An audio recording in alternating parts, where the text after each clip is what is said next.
আপনি কি জানেন ডালডা ঘি আসলে কিভাবে তৈরি হয় এবং সত্যি কি এতে পশুর চর্বি ব্যবহার করা হয়? বহু বছর ধরে ডালডা ঘি মানুষের দৈনন্দিন জীবনের অংশ ছিল, কিন্তু আজকালের ব্যবহার অনেক কমে গেছে কারণ মানুষ তার স্বাস্থ্য সচেতনতা বৃদ্ধি পেয়েছে।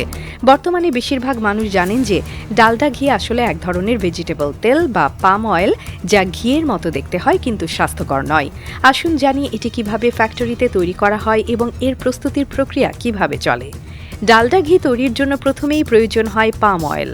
পাম তেলের জন্য টারের ব্যবহার করা হয়। প্রথমে টারের বীজ গাছ থেকে সংগ্রহ করা হয় এবং বীজগুলো থেকে তেল বের করতে বিশেষভাবে তাদের আলাদা করা হয়। এই প্রক্রিয়া খুবই শ্রমসাধ্য এবং সময় সাপেক্ষ, কারণ বীজগুলো গাছের গা থেকে ভালোভাবে তুলে নিয়ে সেগুলোকে ছাঁটা হয়। বীজগুলোকে ভালোভাবে ধোয়া এবং ছাঁটা হয় যাতে তাতে কোনো অশুদ্ধতা না থাকে। এরপর এই বীজগুলোকে গরম পানিতে ফেলে ভালোমতো ফোটানো হয় যাতে বীজগুলো নরম হয়ে যায় এবং তাদের থেকে তেল বের করা সহজ হয়। একবার বীজগুলো নরম হয়ে গেলে তাদের এই গ্রাইন্ডারের মাধ্যমে গ্রাইন্ড করা হয়, যার ফলে একটি পেস্ট তৈরি হয়।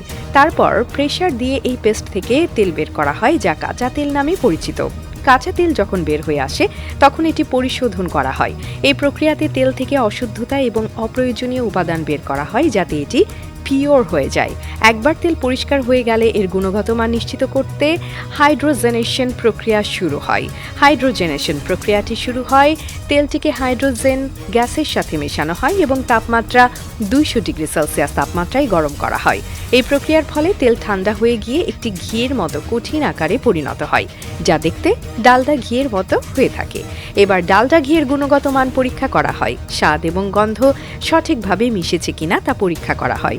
যদি সবকিছু ঠিক থাকে তাহলে এই ঘিকে প্যাকেজিং করার জন্য একটি প্যাকিং মেশিনের মাধ্যমে ভালোভাবে প্যাক করা হয়।